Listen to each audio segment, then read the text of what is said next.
Hola, buenos días muchachones, ¿cómo están? Mi nombre es Gilbert Herman Candelo y vamos a continuar pues con las clases de biología y química. Bueno, en el video pasado nosotros hablamos de qué era la biología, dijimos que la biología es una ciencia que estudia la célula y dijimos que esta célula pues está formada por varias organelas, ¿no? La célula es la unidad estructural y funcional de los seres vivos, es decir, todos los seres vivos están formados por células. Hoy lo que vamos a hablar es de los niveles de organización de los seres vivos, ¿listo? Pero vamos a comenzar desde las partículas más pequeñitas, ¿ya? Entonces, ¿cuáles son las partículas más pequeñitas? Entonces, las partículas subatómicas. Entre estas partículas subatómicas tenemos el protón, el neutrón y el electrón. ¿Qué es el protón? El protón es una partícula con carga positiva, el neutrón es una partícula con carga neutra y el electrón es una partícula con carga negativa. Esto que vemos aquí, este círculo grande, digamos un protón, un neutrón, un electrón. Podría ser en teoría, pero realmente específicamente, esto puede ser un protón o un neutrón. ¿Por qué? Porque los protones y los neutrones a su vez están formados por partículas más pequeñas. Así como el átomo está formado por protones, neutrones y electrones, los protones y los neutrones están formados por partículas más pequeñas que las llamamos quarks, que son estas. ¿Sí? Pues estas que estamos representando aquí. El electrón no está formado por quarks. Los electrones son lo que conocemos como partículas fundamentales, es decir, que no están formadas por una partícula más pequeña, hasta donde se sabe, ¿no? Puede que de aquí a unos años se descubra pues otra cosa, pero hasta lo que se sabe, el electrón es una partícula fundamental. Ahora, estos protones, neutrones y electrones se unen para formar esta estructura que vemos aquí, que es el átomo. ¿Sí? ¿Cómo se unen? Entonces, los protones y los neutrones se unen en el centro lo vamos a llamar núcleo, y los electrones giran alrededor del núcleo, digamos. Aquí, este es el dibujo clásico pues, de un átomo, aunque nosotros ya sabemos que los átomos realmente no son así. Los electrones están, digamos, se encuentran alrededor del núcleo en orbitales, pero bueno, eso será tema de otra clase. Lo importante ahorita es saber que los átomos están formados por protones, neutrones y electrones. Si a uno le preguntan qué es un átomo, pues uno dice que un átomo es la unidad estructural y funcional de la materia, es decir, toda la materia está formada por átomos, ¿sí? Incluso la palabra átomo significa, ¿se acuerdan del prefijo a que veíamos? A significa sin y tomo significa división. No sé si ustedes, o sea, a algunos de ustedes les tuvo que haber tocado que los libros antes, cuando eran muy grandes, los dividían, ¿sí? Entonces uno decía el tomo uno y el tomo 2. Entonces, átomo, si A es sin y tomo es división, esto sería sin división. ¿Por qué? Porque cuando se empezó a hablar del átomo, se empezó a considerar pues este tema del átomo, se pensó que era una partícula que no se podía dividir. Y ahora sabemos que sí se puede dividir en protones, neutrones y electrones, y ya sabemos que los protones se pueden dividir en quarks. ¿Listo? Bueno, ahora estos átomos, cuando átomos iguales se unen, entonces vamos a formar lo que es un elemento. Entonces un elemento es una porción de materia que está formado por átomos iguales. ¿Listo? Entonces, a los átomos que forman un elemento los vamos a llamar igual que el elemento. Entonces, si yo tengo el elemento carbono, pues el átomo que forma, a los átomos que forman ese elemento, pues son átomos de carbono. Si tengo el elemento hidrógeno, los vamos a llamar a los átomos de hidrógeno y así, átomos de oxígeno, átomos de nitrógeno. ¿Listo? Esta tabla que vemos acá, que conocemos como la tabla periódica, que todos la hemos visto en algún momento de nuestras vidas, aquí lo que estamos haciendo es ubicar todos los elementos conocidos hasta el momento. Entonces mire que los organizamos en columnas, que son estas verticales, y los organizamos en filas, que son estas horizontales. Entonces a las columnas las vamos a llamar grupos y a la fila las vamos a llamar periodos.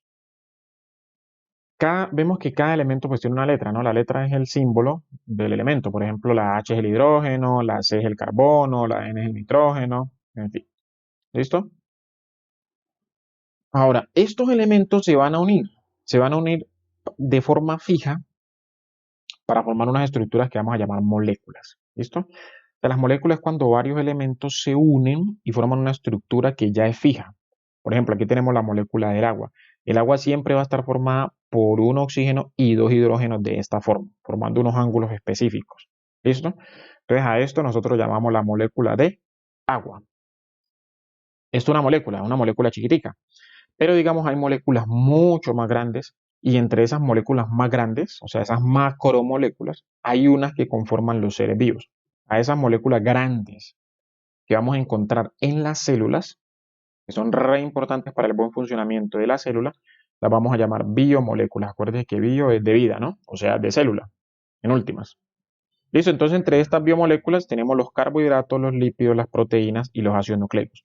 Una particularidad de estas biomoléculas es que en todas encontramos carbono, hidrógeno y oxígeno. Carbono, hidrógeno y oxígeno. Y podemos encontrar en algunas, por ejemplo, en las proteínas encontramos nitrógeno, en los ácidos nucleicos encontramos fósforo y así. Podemos encontrar en los aminoácidos, los aminoácidos que son los que forman las proteínas, podemos encontrar azufre, así, pero digamos carbono, hidrógeno y oxígeno la encontramos en todas. ¿Listo? Ahora, ¿qué tenemos aquí? Otro nivel de organización, las organelas. Las organelas pues ya las conocemos, ya vimos la clase pasada, vimos la célula, vimos que en el citoplasma encontramos unas estructuras que cumplen una función determinada y a esas estructuras las llamamos organelas. Entre esas organelas pues vimos la mitocondria que produce energía, los ribosomas que sintetizan las proteínas y así. Eso ya lo vimos la clase pasada. Ahora, acuérdense que vamos de menor, de más pequeño a más grande, ¿no? Entonces tenemos aquí la célula. ¿Qué es la célula? Pues ya lo vimos la clase pasada, es la unidad estructural y funcional de los seres vivos, que tiene organelas, tiene ribosomas, mitocondrias, tiene núcleo, membrana plasmática, bueno, todo eso que vimos. Y aquí nos colocan pues ejemplos de células. ¿Listo? Bueno, aquí una particularidad, ya sabemos que hay unas células que tienen núcleo definido, que son eucariotas, y unas células que no tienen núcleo definido, que son las procariotas. Las células procariotas son las de las bacterias, ¿listo? Que son las células que no tienen núcleo definido. Las otras células son las células de los animales, de las plantas, de, de los hongos, son células eucariotas, o sea que tienen núcleo definido. ¿Listo? Ahora, cuando células iguales se unen para cumplir una función específica, a eso lo llamamos tejido. Entonces tenemos aquí, nos colocan aquí varios ejemplos de tejido. El tejido epitelial, que es el tejido que recubre la superficie externa pues, del cuerpo, en la piel. La piel es un tejido epitelial. Digamos, la piel tiene una capa de epitelio, pues eso de pronto lo hablaremos después. El tejido conectivo, que es un tejido de sostén. El tejido muscular, pues que es el que se encarga del movimiento y eso. Y el tejido nervioso, que es el que controla, digamos, el sistema nervioso, que vamos a ver más adelante lo que es un sistema, digamos, está formado por tejido nervioso y el tejido nervioso, pues, es el que controla prácticamente todas las funciones del organismo, bueno, gran parte de las funciones del organismo, junto con otros sistemas, pues, que veremos en algún momento. Listo, ahora, cuando estos tejidos, este tejido epitelial, conectivo, muscular y nervioso se unen, pues van a formar órganos, ¿listo? Entonces, ¿de qué depende la forma del órgano? Ah, pues de cómo se unan estos tejidos, de cuál tejido predomine, de cuál vaya a ser la función, etcétera. ¿Listo? Aquí tenemos un ejemplo de un órgano, pues el corazón, pero tenemos muchos más. Aquí ustedes los conocen, el páncreas, el pulmón, el vaso, bueno. Aquí nos colocan algunos ejemplos. ¿Listo? Ahora seguimos. Cuando esos órganos se unen, cuando varios órganos se unen para cumplir una función específica, entonces a eso lo llamamos aparato o sistema. Entonces tenemos, por ejemplo, el aparato digestivo.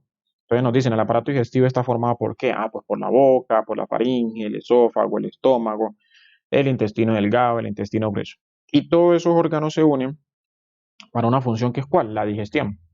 Igualmente tenemos otros aparatos o sistemas, como es el aparato respiratorio, tenemos el circulatorio, el aparato urinario, el sistema nervioso. Estos son diferentes órganos que se unen para cumplir una función específica. Antes nos decían que aparato era eso, o sea, diferentes órganos se unen para cumplir una función específica. Y que cuando varios aparatos se unen, entonces hablábamos de un sistema, pero bueno, esto ya no es tan así. Ya sistema o aparato lo utilizamos casi que indistintamente. Ahora tenemos los organismos multicelulares, ahora sí. Ya nosotros, bueno, no sé, no lo hemos hablado, pero digamos, los seres los podemos clasificar también en unicelulares o multicelulares. Unicelulares, ¿qué sería? Pues los que están formados por una sola célula, como las bacterias, sería un organismo unicelular. Y los multicelulares, pues son los que están formados por muchas células, como nosotros, o como cualquier otro animal. Entonces, estos organismos multicelulares, pues van a tener varios aparatos, varios de estos sistemas o aparatos. Entonces, cuando varios de estos aparatos o sistemas se unen, van a formar un organismo, ¿sí? Es una palabra, pues, que nosotros utilizamos mucho, el organismo. Ahora, bueno, aquí tenemos un nivel. Tenemos aquí un nivel que no, digamos, no quedaría específicamente dentro de estos niveles de organización, pero pues vale la pena aquí mencionarlo, ¿Qué es una especie? O sea, ¿qué es una especie? Nosotros hablamos de especie cuando hablamos de organismos, o sea, organismos multicelulares, que se pueden, digamos, tienen varias características en común, ¿no? Tienen características estructurales, funcionales y demás, pero una característica importante es que pueden dar descendencia, es decir, se pueden unir, ¿sí? Por ejemplo, dos perros. Dos perros, los perros son de la misma especie. ¿Por qué? Porque ellos se pueden unir y dar cría. Dos seres humanos son de la misma especie porque se pueden unir y dar cría. ¿Listo? Dos gatos son de la misma especie porque se pueden unir y dar cría, pero uno nunca va a ver un ser humano que se una pues, con un gato. ¿Listo? ¿Por qué? Porque somos de diferentes especies. Bueno, aunque en esta época, digamos, como está avanzando tanto la tecnología, pues podría pasar cualquier cosa, ¿no? Ahora, ¿qué es una población? Vamos a ponerle mucho cuidado a estos términos, que nosotros también los utilizamos de forma indistinta, pero vale la pena hacer las aclaraciones. Entonces, ¿qué es una población? La población es un conjunto de organismos de la misma especie que ocupan un área determinada. Es decir, cuando yo tengo un grupo de lobos, por ejemplo, que ocupan un área determinada, entonces yo digo, eso es una población de lobos. Si tengo un grupo de perros que ocupan un área determinada, yo digo a una población de perros. Si tengo un grupo de seres humanos que ocupan una población determinada, entonces yo digo, un grupo de seres humanos, una población de seres humanos. ¿Listo? Siempre que tenga un grupo de organismos de la misma especie, un grupo de organismos de la misma especie, vamos a llamar a eso población. ¿Listo? No vamos a confundir. Ahora, ¿qué es una comunidad? ¿Qué es exactamente una comunidad? Hablando desde el punto de vista biológico, ¿no? Una comunidad es cuando hay varias poblaciones ocupando un área determinada. Varias poblaciones. Pero nosotros, digamos, muchas veces hablamos de comunidad cuando estamos hablando de población o hablamos de población cuando estamos hablando de comunidad. Por ejemplo, yo digo, yo voy a hacer trabajo comunitario. Yo siempre digo, yo voy a hacer trabajo comunitario. ¿Listo? O siempre digo la población.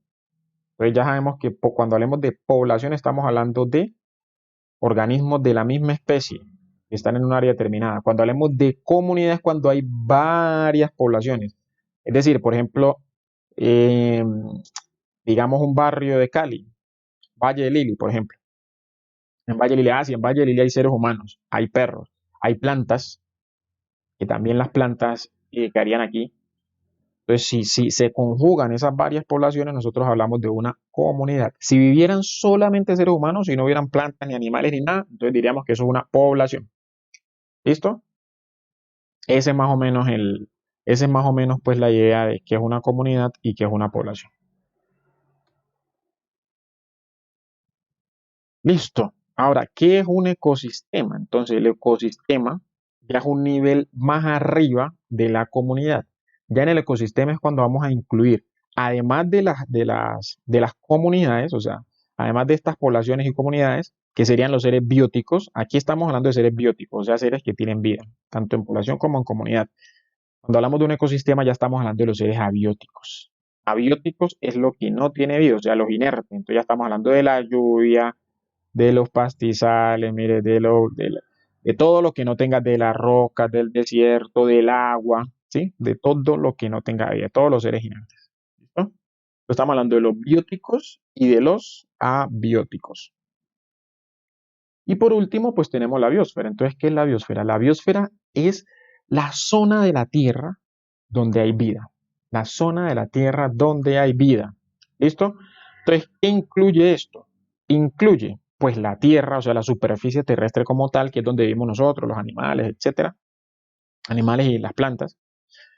Incluye los cuerpos de agua, es decir, los océanos, ¿sí? Los océanos, perdón, acá. Incluye los océanos, que es, digamos, donde viven los animales acuáticos, como los peces, ¿cierto?